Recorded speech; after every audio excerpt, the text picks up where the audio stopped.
नमस्कार, खबर राजस्थान देख रहे हैं आप और मैं हूं आपके साथ गौरव राजेंद्र। बुलेटिन की शुरुआत करते हैं। जयपुर स्थित बिड़ला ऑडिटोरियम में सशक्त नींव उज्जवल भविष्य विषय पर राज्य स्तरीय आमुखीकरण कार्यक्रम आयोजित किया गया। कार्यक्रम में मुख्यमंत्री भजनलाल शर्मा और उप मुख्यमंत्री दिया कुमारी ने शिरकत की। इस दौरान उन्होंने संबोधित करते हुए क्या कुछ कहा, आइए आपको सुनाते हैं।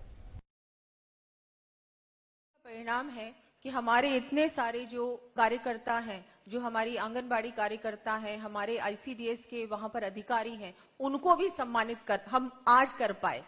क्योंकि अगर हम मॉनिटरिंग नहीं करते, योजना को लागू नहीं करते और योजना के सफल जिस तरह से योजना उस डिस्ट्रिक्ट में सफलतापूर्वक लागू हुई है, उसी का परिणाम है कि आज हम लोग ये कार्यक्रम कर पाए। राज्य में 1000 आंगनबाड़ी केंद्र खोले जाने की स्वीकृति दी गई, जिनका संचालन हो गया है। प्रथम चरण में 365 मॉडल आंगनबाड़ी केंद्र तैयार किए गए हैं। गर्भावस्था के दौरान महिलाओं और बच्चों के पोषण को ध्यान में रखते हुए प्रधानमंत्री मातृ वंदन योजना की राशि को बढ़ाकर 6500 किया और दिव्यांग महिलाओं के लिए इसे बढ़ाकर 10,000 किया गया।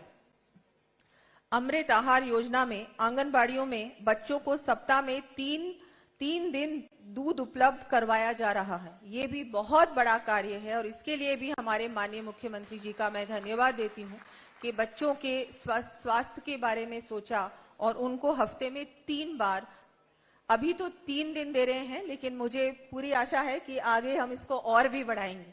क्योंकि हमारे बच्चे स्वस्थ होंगे तो हमारे प्रदेश का और देश का भविष्य स्वस्थ होगा। बेटियों के सशक्तिकरण के लिए लाडो प्रोत्साहन योजना में बेटी के जन्म पर 1 लाख का सेविंग बॉन्ड देने की योजना शुरू की। महिलाओं के स्वास्थ्य को ध्यान में रखते हुए कालीबाई भील उड़ान योजना के तहत निःशुल्क सैनिटरी नैपकिन उपलब्ध कराए गए। बेटी बचाओ बेटी पढ़ाओ योजना के तहत लिंगानुपात सुधार के लिए पूरे प्रदेश में जन जागरूकता गतिविधियां आयोजित की गई। अब इस योजना के 10 साल पूर्ण हो चुके हैं। इसके लिए राज्य व जिला स्तर पर अनेक गतिविधियां की जाएगी, जिसमें मुझे आशा है कि आप भी अपनी महत्वपूर्ण भूमिका निभाएंगे। ये हमारे प्रधानमंत्री जी का बहुत ही ऐसा अभियान है जो कि मुझे लगता है हम सब लोग इस अभियान से जुड़े हैं, क्योंकि बेटियां हमारे घर में भी हैं, हमारे समाज में हैं और हम सबकी जिम्मेदारी है कि हम सब मिलकर हमारी बेटियों को भी समान अधिकार दें। जैसा हम हमारे बेटों को शिक्षा देते हैं, बहुत अच्छे स्कूलों में और कॉलेजेस में भेजते हैं, उनके भविष्य के बारे में पहले से ही सोचने लगते हैं, वैसे ही हमारी बेटियों को भी पढ़ाएं और बहुत अच्छी शिक्षा दें और उनके भविष्य के लिए भी अभी से प्लानिंग करें। इसमें जितनी भूमिका सरकार की है उतनी ही, और मैं तो कहूंगी उससे ज्यादा भी, समाज की है। तो आप सबसे मैं निवेदन करती हूं कि आप सब इस अभियान से जुड़ें और इसकी शुरुआत हमारे घर से करें, क्योंकि हमारे घर से ही इसकी शुरुआत भी होगी। और अगर इस अभियान को सफल बनाना है, हमारे देश को ऐसा एक देश बनाना है जो विकसित तो होगा ही 2047 तक, लेकिन ऐसा एक देश बने जहां पर एक एक बेटी शिक्षित भी हो, सुरक्षित भी हो और आत्मनिर्भर भी हो। तो सभी से निवेदन करती हूं। और माननीय मुख्यमंत्री महोदय से हम अनुरोध करेंगे संवाद के लिए। सचमुच माननीय मुख्यमंत्री जी के सीधे संवाद की ताकत से प्रदेश में हर क्षेत्र में व्यवहारिक और मील का पत्थर साबित हो रही योजनाओं ने न सिर्फ आकार लिया है, बल्कि उनका प्रभावी और पूरी प्रतिबद्धता के साथ क्रियान्वयन सुनिश्चित हुआ है। और मैं विभाग के शासन सचिव श्री महेंद्र सोनी जी से आग्रह करना चाहूंगी कि माननीय मुख्यमंत्री जी से ये संवाद करवाएं। हाँ सर, आपकी अनुमति से आज ये एक अभिनव प्रयोग कर रहे हैं। हमारे राज्य में जो फील्ड स्तर के फ्रंटलाइन कार्मिक है, उनसे आपका संवाद रखवा रहे हैं। मैं कुछ चुनिंदा लोगों से मैं नाम पुकारता हूं सर। अब मैं श्री अनिरुद्ध शर्मा, प्रोटेक्शन ऑफिसर, महिला अधिकारिता विभाग, जयपुर को संवाद हेतु आमंत्रित करता हूं। अनिरुद्ध शर्मा। नमस्कार सर। नमस्कार। एक आपको अधिकतर कुछ बातें आती होंगी। एक है आपके घरेलू हिंसा के प्रकरणों में किस प्रकार रिपोर्ट बना करके तैयार करते हैं और उनको आप किस तरह से सॉल्व करते हैं? सर सर्वप्रथम जब व्यतीत महिला हमारे पास आती है तो हम एक फ्रेंडली एनवायरनमेंट उनके साथ क्रिएट करते हुए उनकी जो घटनाक्रम है, जो उनके साथ जो हिंसा हुई है, उसके बारे में संपूर्ण जानकारी प्राप्त करते हैं। उसके उपरांत उससे दो ऑप्शन हम लोग देते हैं। या तो हम DIR भर के, डोमेस्टिक इंसिडेंट रिपोर्ट भर के माननीय न्यायालय के समक्ष प्रस्तुत करें, या वो चाहें तो काउंसलिंग के माध्यम से जो विभाग की और भी हमारी स्कीमें चल रही हैं, योजनाएं जो चल रही हैं, जैसे सखी वन स्टॉप सेंटर, महिला सुरक्षा एवं सलाह केंद्र, इनके माध्यम से अगर वो काउंसलिंग करवाना चाहती है, समझाइश करवाना चाहती है, तो उसका प्रोसेस हम फॉलो करते हैं। अगर महिला ये कहती है कि हाँ मैं समझाइश करवाना चाहती हूं, तो उसको हम लोग सखी वन स्टॉप सेंटर या जो भी हमारी स्कीम है उसमें ले जाते हैं। वहां उनके जो परिवार वाले हैं, जो नातेदार हैं, जिनसे उसको समस्या है, उनको बुलाते हैं, उनकी समझाइश करते हैं। समझाइश करने के बाद अगर सब कुछ सही हो जाता है, समझाइश लगभग कितने % कम समझाइश से हो जाता है? सर मैं निवेदन करूं सर, अभी सखी वन स्टॉप सेंटर पे लगभग 90% केसेस जो है वो सॉर्ट हो जाते हैं सर। बहुत अच्छा, बहुत अच्छा। और सर ये एक्चुअल में सर जैसे संरक्षण अधिकारी का काम तो DIR सबमिट करवाना है कोर्ट में, बट एक्चुअल में क्या है सर, जब मैंने विभाग ज्वाइन किया था तो सबसे पहले मुझे जो मॉनिटर करने के लिए महिला सुरक्षा सलाह केंद्र और ये हमारे जो अपराजिता केंद्र है, सखी केंद्र है, वहां मुझे भेजा गया था। तो वहां मैंने एक्चुअल में सर क्या देखा कि एक जो है पति पत्नी आए हुए थे, उनके बीच में हाई लेवल का ड्रामा चल रहा था, हाई लेवल का लड़ाई झगड़े हो रहे थे, आपस में फुल विवाद हो रहा था। तो उन्होंने समझाइश करी, 2 दिन बाद फिर से बुलाया, फिर समझाइश करी, 4 दिन बाद फिर से बुलाया, फिर समझाइश करी, और जब मैं नेक्स्ट टाइम गया तो वो उनको माला पहनाकर उनको अपने घर पे विदा किया था सर। तो उसी चीज को मैंने देखते हुए ये हम लोग इस चीज को फॉलो करते हैं कि सबसे पहले हम ये देखें, फ्रेंडली एनवायरनमेंट क्रिएट करें, ताकि महिला अगर उसको घर में रहना है तो हम उसको समझाइश करवाएं, फिर उसको परिवार के साथ भेजें, और अगर वो नहीं चाहती कि नहीं मुझे तो नहीं करना, देन उसके बाद sir DIR domestic investigation report fill करते हैं और वो माननीय न्यायालय के समक्ष प्रस्तुत करते हैं। बहुत अच्छा। एक संरक्षण अधिकारी के रूप में आप महिलाओं को कैसे जागरूक करते हैं? सर उसके लिए विभाग द्वारा समय समय पर जो है कार्यशालाएं आयोजित करवाई जाती है। उनके माध्यम से, साथ ही जो पर्यवेक्षक हमारे ब्लॉक लेवल पे जो काम कर रहे हैं, उनके माध्यम से बैठकें आयोजित करवाकर, और साथियों के माध्यम से जो है जो हमारे फ्राइडे को जो जाजम बैठक आयोजित की जाती है, उसमें महिलाओं से बात करते हैं, उनको समझाते हैं, एक्टों के बारे, अधिनियमों के बारे में समझाते हैं, कानूनों के बारे में और विभागीय योजनाओं के बारे में समझाते हैं। चलिए, बहुत अच्छा। और इस काम में आप जितना पुण्य कमा सकते हैं, बिल्कुल सर, वो आपको मिल सकता है सर, क्योंकि ये काम ऐसा है कि इसमें समझाइश की और धैर्य की आवश्यकता होती है, और अगर आप धैर्य रखेंगे, समझाएंगे, तो 2 परिवार जो अलग हो रहे हैं उनको बिछड़ने से बचा सकते हैं। ये पुण्य का काम होता है, इसलिए इसमें मन से लगना चाहिए। और ये काम आपको सभी, क्योंकि जो प्राइमरी स्टेज होती है वो नीचे तक होता है, तो और लोगों को भी उसमें सहयोग के रूप में नीचे जो हमारे कर्मचारी हैं उनको भी उसमें सहयोग करते हुए उनको काम में लेना चाहिए। अब मैं समय सीमा के हिसाब से अंतिम संवाद की जो अंतिम प्रतिभागी है संवाद में, रेखा शर्मा, साथिन महिला अधिकारिता, ग्राम पंचायत बेनाड बस्सी, जयपुर। रेखा शर्मा जी। सम्मानित मंच को मेरा प्रणाम, राम राम जी। जी नमस्कार। मैं बस्सी ब्लॉक से, ग्राम पंचायत बेनाड़ा से साथिन रेखा शर्मा। रेखा जी, आप आंगनबाड़ी केंद्र पर किस प्रकार सहयोग करते हैं?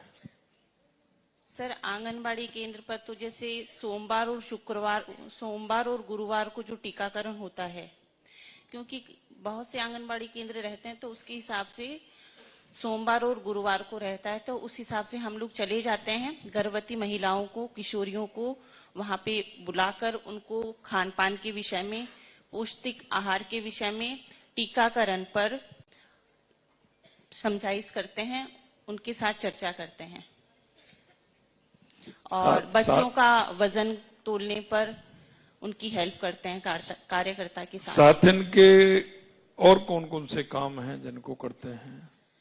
सर, साथ ही इनके कार्य हैं ग्राम स्तर पर शुक्रवार के शुक्रवार, प्रत्येक शुक्रवार को जाजम बैठक आयोजित करते हैं, जिसके अंदर महिला मुद्दा, कोई भी यदि महिला मुद्दा हो और शिक्षा से सहित कोई भी जानकारी हो, तो इस पर हम चर्चा करते हैं किशोरी बालिकाओं और महिलाओं के साथ।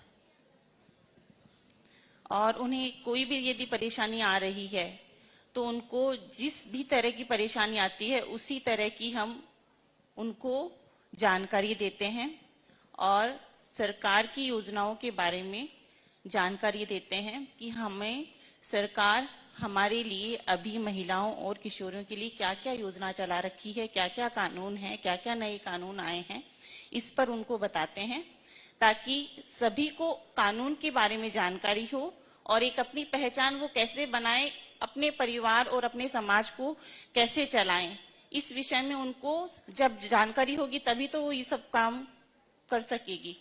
तो ये जानकारी हम देते हैं कि हमारा जो नया नियम आ रहा है और सरकार जो महिला सशक्तिकरण के लिए जो भी रोजगार, जो भी योजना चला रही है, इसके ऊपर उनको सारी योजनाओं की जानकारी देते हैं। एक गर्भवती महिला और बच्चों को चिन्हित करने का काम किस किस का होता है? चिन्हित करने का तो कार्यकर्ता, आशा संयोगनी और एएनएम मैम तीनों मिलकर के करते हैं ना। उस ग्राम पंचायत में जाते हैं तो उसको मिलकर के तीनों करते हैं। उनका टीकाकरण जब भी तो होगा, उनको चिन्हित करेंगे पहले, उनको ये करेंगे। हाँ जी सर। तो तीनों मिलकर के उस काम को करते हैं। हाँ, चलिए, बहुत अच्छा। Thank you Rekha ji, thank you sir. Thank you, sir. आपने आज बहुत ही ये एक ऐसा अनुभव दिया है इन लोगों को कि इस पूरा विभाग आह्लादित है, उत्साहित है, पूरा एनर्जी से लबरेज है। धन्यवाद सर। क्योंकि मेरे मन में एक बात आई थी, मुझे पता है आप ग्रास रूट पर काम करते हैं। आप जहां काम करते हैं वहां आपके काम की आवश्यकता है, आप उनके लिए काम करते हैं।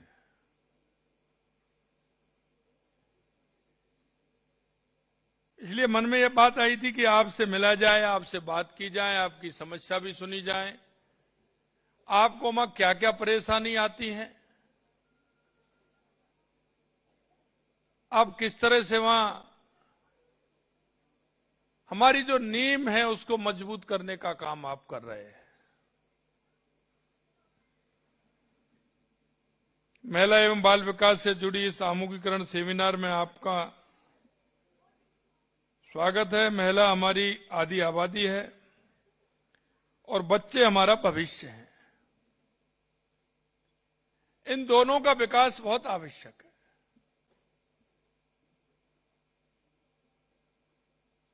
शारीरिक रूप से, मानसिक रूप से, आर्थिक रूप से। अगर हमारी ये पीढ़ी मजबूत होगी तो निश्चित रूप से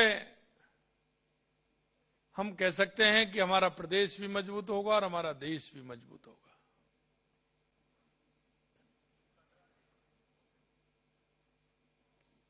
आप अगर प्रगति के पथ पर होंगे तो निश्चित रूप से हमारा राजस्थान भी सशक्त राजस्थान होगा, विकसित राजस्थान होगा।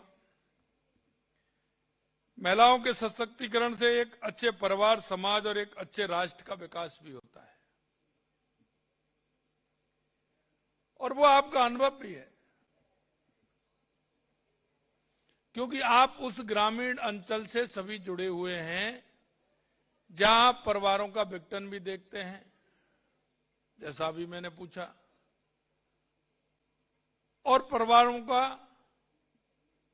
समावेश भी देखते हैं, भाईचारा भी देखते हैं, वो दोनों अनुभव आपको होते हैं। और तीसरा जो अनुभव है आपका कि बच्चों के भविष्य को किस तरह से संवारना है, हमारे उन बच्चों को सशक्त कैसे बनाना है।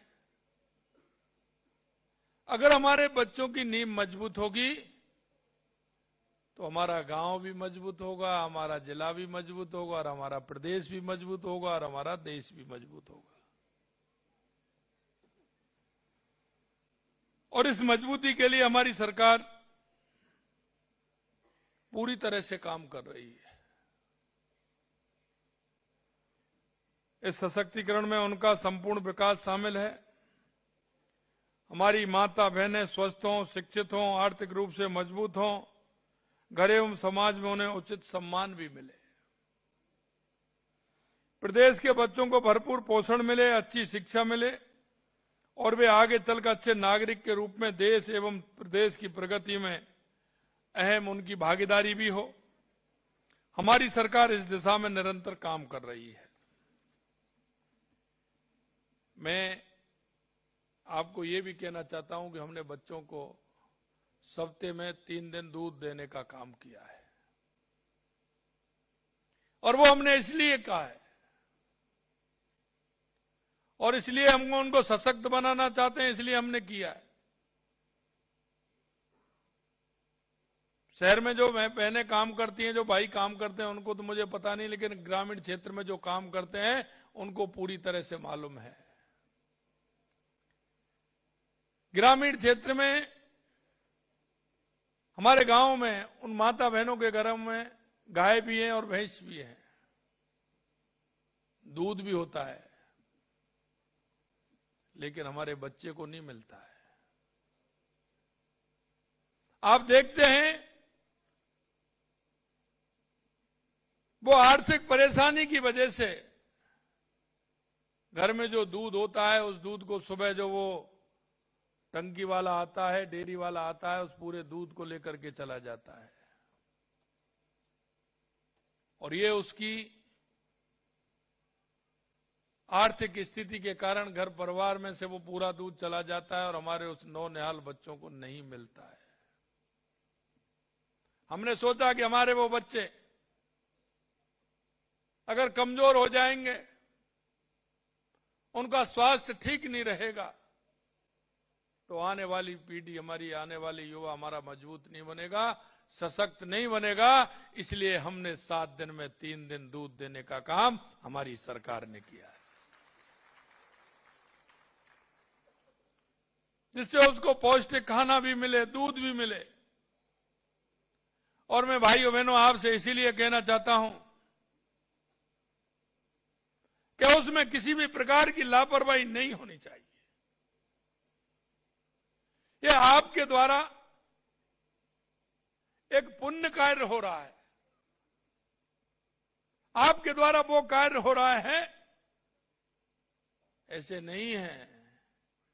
आपने तो नौकरी के लिए कई प्रयास किए होंगे, कई ऐसे विभागों में किए होंगे, लेकिन ईश्वर ने आपको सेवा वाले विभाग में ही काम करने के लिए कहा है। इसको आप ईश्वरीय प्रसाद मानिए। किसी भी तरह से अगर कोई बात होती है, आपको यह भी देखना है कहीं हम इसके भागीदारी नहीं बन जाए, कि उसको ठीक प्रकार से उसको जो सरकार देना चाहती है, सरकार करना चाहती है, कहीं उसमें कोई दिक्कत तो नहीं है। आपको मेहनत के साथ और इस दायित्व के साथ कि मेरे को यह काम मिला है कि उन नौनिहालों को, उन गर्भवती माताओं को पौष्टिक आहार मिले, जिससे कि हमारी पीढ़ी समृद्ध बने, अच्छी बने। इसके लिए हमें काम करना है। अगर कहीं कोई बात भी कहनी पड़े तो बात कहने से चूकना नहीं, ये भी मैं आपसे कहना चाहता हूं।